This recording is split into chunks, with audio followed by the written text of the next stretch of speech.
और लोकसभा में नेता प्रतिपक्ष राहुल गांधी ने शुक्रवार को नई दिल्ली रेलवे स्टेशन का दौरा किया और लोक पायलट की लॉबी से मुलाकात की, लेकिन रेलवे के बयान से इस मुलाकात पर सवाल खड़े हो गए। दरअसल राहुल गांधी अपनी टीम के साथ रेलवे स्टेशन पहुंचे और क्रू लॉबी का दौरा किया। साथ ही ऐसा दावा किया कि उन्होंने लोको पायलट के साथ उनकी समस्याओं पर बात की, लेकिन रेलवे ने उनके इस दावे को खारिज कर दिया। नॉर्दर्न रेलवे के मुताबिक राहुल गांधी दोपहर करीब 11:15 बजे नई दिल्ली रेलवे स्टेशन पहुंचे थे और उन्होंने रेलवे की क्रू लॉबी के सिस्टम को देखा। उनके साथ 7 से 8 कैमरामैन भी थे जो इसकी फिल्म बना रहे थे। साथ ही उन्होंने कुछ लोगों से चर्चा की जो लोको पायलट नहीं थे बल्कि बाहर से आए हुए थे। वो हमारी लॉबी के लोको पायलट नहीं थे, ऐसा लग रहा है कि वो बाहर से लाए गए थे, बाहर से आए हुए थे। राहुल के साथ मुलाकात के दौरान लोको पायलट संघ के कोषाध्यक्ष ने क्या कहा, आप भी सुनिए। कम से कम 25 के आसपास, 25-30 के आसपास लोको पायलट रहे होंगे। यहाँ के थे, कुछ बाहर के भी थे। और इस मुलाकात के बाद कांग्रेस ने दावा किया कि राहुल गांधी ने करीब 50 लोको पायलट से मुलाकात की और उनकी समस्याएं जानी, लेकिन रेलवे के बाद अब बीजेपी ने भी इस मुलाकात पर सवाल खड़े किए हैं। और बीजेपी नेता अमित मालवीय ने पोस्ट साझा करके कांग्रेस पर निशाना साधा। अमित मालवीय ने लिखा कि ऐसा लगता है कि तीसरी बार असफल राहुल गांधी आज दोपहर 8 कैमरामैन और एक डायरेक्टर के साथ लोको पायलटों से मिलने गए। आप उन्हें गिन सकते हैं। इससे भी अधिक विचित्र बात यह है कि वो वास्तविक लोको पायलटों से नहीं मिले। पूरी संभावना है कि वे पेशेवर अभिनेता थे जिन्हें उनकी टीम द्वारा लाया गया था। साथ ही बीजेपी ने राहुल गांधी की इस मुलाकात को ड्रामा बताया। बहुत दुख की बात है कि नेता प्रतिपक्ष का सारा फोकस कर्मों की जगह कैमरा पे रह गया है, रेल की जगह रील पे रह गया है। और अमरनाथ यात्रा पर जाने वाले श्रद्धालु अब बाबा बर्फानी के दर्शन नहीं कर पाएंगे, क्योंकि अमरनाथ गुफा में बर्फ से बना शिवलिंग इस बार समय से पहले ही पिघल गया है। और अमरनाथ यात्रा शुरू होने के केवल 6 दिन बाद ही गुफा में बना बर्फ का शिवलिंग पिघल गया और बाबा बर्फानी अंतर्ध्यान हो गए, जिसकी वजह से श्रद्धालु अब अमरनाथ गुफा में तो जा पाएंगे, लेकिन उन्हें वहां बाबा बर्फानी के दर्शन नहीं होंगे। शिवलिंग के पिघलने से पहले बाबा बर्फानी के दर्शन करने वाले श्रद्धालुओं के मुताबिक कल से ही शिवलिंग पिघलना शुरू हो गया था। धीरे धीरे बाबा का आकार कम होता जा रहा है, क्योंकि उस तरह से जैसे पहले होता था वैसे नहीं है। अभी धीरे धीरे बाबा कम होते जा रहे हैं, छोटे होते जा रहे हैं। अमरनाथ गुफा में शिवलिंग पिघलने का कारण बढ़ता तापमान बताया जा रहा है। बताया जा रहा है कि घाटी में कई सालों बाद इतनी भीषण गर्मी पड़ी है, जिसकी वजह से अमरनाथ गुफा में शिवलिंग पिघल गया। एक तो इस साल का जो गर्मी का प्रकोप है, वो मैंने कश्मीर के अंदर इतनी गर्मी लाइफ में कभी नहीं देखी थी। यहाँ पे जून तक मौसम अच्छा होता था और जहाँ पे मई में ही गर्मी शुरू हो गई थी। भले ही अमरनाथ यात्रा शुरू होने के 6 दिन बाद ही बाबा बर्फानी अंतर्ध्यान हो गए हों, लेकिन यात्रा कर रहे श्रद्धालुओं की आस्था में कोई कमी नहीं आई है और वे बम बम भोले के जयकारों के बीच पवित्र गुफा की ओर बढ़ रहे हैं। अमरनाथ गुफा में पवित्र शिवलिंग के पिघलने के बाद भी श्रद्धालुओं का एक और जत्था श्रीनगर बेस कैंप से पवित्र गुफा के लिए रवाना हुआ। इस दौरान भोलेनाथ के भक्त डमरू बजाकर बम बम भोले का जयकारा लगाते हुए पवित्र गुफा जाते दिखाई दिए। अमरनाथ गुफा में शिवलिंग पिघलने के बाद भले ही अब श्रद्धालु बाबा बर्फानी के दर्शन नहीं कर पाएंगे, लेकिन उनकी आस्था में कोई कमी नहीं आई है। बाबा बर्फानी की पवित्र जो गुफा है उसके लिए श्रद्धालु देश भर से लगातार पहुंच रहे हैं। भले ही अंतर्ध्यान हो रहे हैं बाबा, पर अभी भी लगातार जो उत्साह है वो भक्तों में बना हुआ है। शिवलिंग पिघलने के बाद भी श्रद्धालुओं को उम्मीद है कि उन्हें बाबा बर्फानी के दर्शन जरूर होंगे। इस बार भी बताया जा रहा है शिवलिंग पिघल गया, तो उत्साह में कमी तो नहीं है? तो इतना जल्दी कैसे पिघल गया होगा? हमारा विश्वास है अभी तो हम जाएंगे तब तक रहेंगे। निराशा होगी अगर शिवलिंग पिघल गया, क्योंकि गर्मी है काफी। हमारी आस्था है, आस्था के हिसाब से कोई निराशा वाली बात नहीं। वहीं जम्मू कश्मीर में खराब मौसम ने भी अमरनाथ यात्रा में खलल डाला है। भारी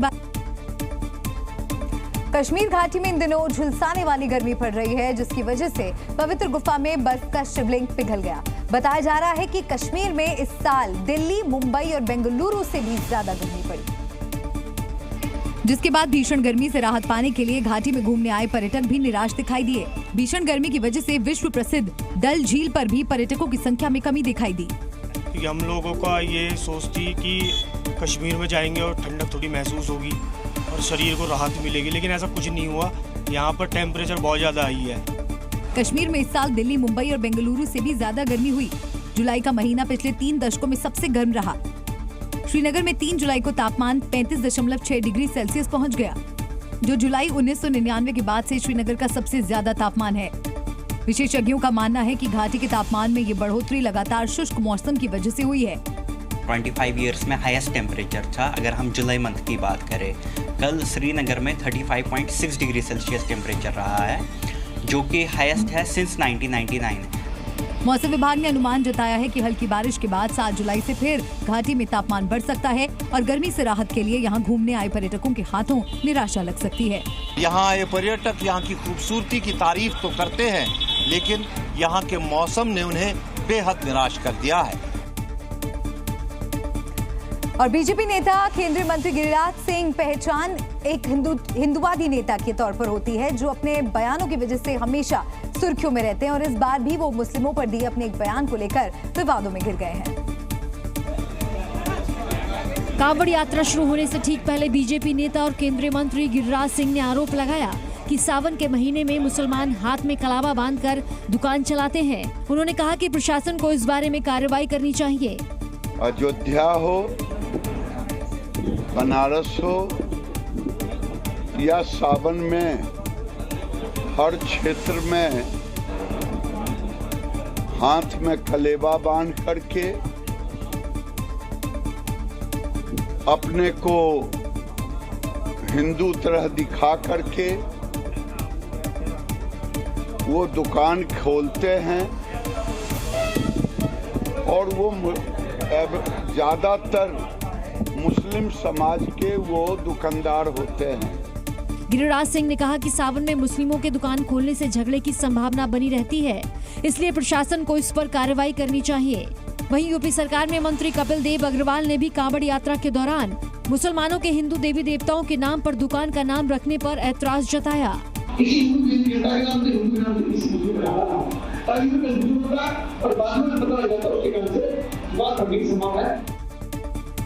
कांवड़ यात्रा शुरू होने से ठीक पहले गिरिराज सिंह ने मुस्लिमों पर विवादित बयान दिया तो इस पर सियासत भी शुरू हो गई। विपक्षी दलों ने एनडीए गठबंधन पर हमला बोलते हुए पूछा कि वो गिरिराज के बयान का समर्थन करते हैं या नहीं।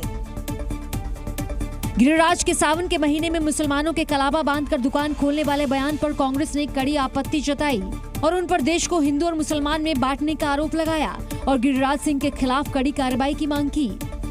गिरिराज जी को हिंदू मुसलमान करने के अलावा शायद कोई काम नहीं आता है और वो ये समझते हैं कि इसीलिए शायद उनको मंत्री पद मिलता है। वहीं आरजेडी ने गिरिराज के बहाने बीजेपी पर हमला बोलते हुए उस पर देश में नफरत फैलाने का आरोप लगाया। एनडीए गठबंधन के नेता स्पष्ट करें कि क्या गिरिराज सिंह जैसे नेताओं की ऐसी भाषा को वो एक्सेप्ट करते हैं। और पश्चिम बंगाल में ममता सरकार के कैबिनेट मंत्री और कोलकाता के मेयर फिरहाद हकीम विवादों में घिर गए हैं। फिरहाद हकीम एक कार्यक्रम के दौरान गैर मुस्लिमों को टारगेट करते नजर आए, जिसके बाद पूरे मामले पर सियासत शुरू हो गई। और फिरहाद हकीम के इस कार्यक्रम का वीडियो भी सामने आया है, जिसमें वो अपने धर्म के लोगों को उकसाते हुए उनसे गैर मुस्लिमों का धर्म परिवर्तन कराने की बात कहते दिखाई दिए। আমরা নিজেরা মুসলিম ঘরে জন্মেছি, মুসলমান ঘরে বড় হয়েছি, আমাদের নামাজ আদব কায়দা সব আমাদের বেশিরভাগই মানুষের জানা, কিন্তু যারা দুর্ভাগ্য নিয়ে জন্মেছে, যারা ইসলাম নিয়ে জন্মায়নি, তাদেরও দাওয়াতে ইসলাম অর্থাৎ ইসলামের দাওয়াত দিয়ে তাদের মধ্যে নিয়ত ঈমান নিয়ে আসলে এটা আল্লাহ তাআলাকে খুশি করা হবে। फिरहाद हकीम के बयान के बाद बीजेपी टीएमसी के खिलाफ हमलावर हो गई और फिरहाद का बयान हिंदुओं को भड़काने और उकसाने वाला बताया और फिरहाद हकीम को मंत्री पद से हटाने की मांग की गई। इसका ऊपर तो सुओ मोटो एक्शन होना चाहिए, इसका बाद उसको तो मंत्रिसभा से इस्तीफा दे देना चाहिए, इसको हटाना चाहिए। जी न्यूज ने फिरहाद से उनके विवादित बयान को लेकर सवाल किया तो वो धर्म परिवर्तन वाले बयान की बात से ही मुकर गए। आपका जो दावा था कि सबको इस्लाम में आना चाहिए, इस्लाम में जो नहीं, ऐसा कुछ नहीं।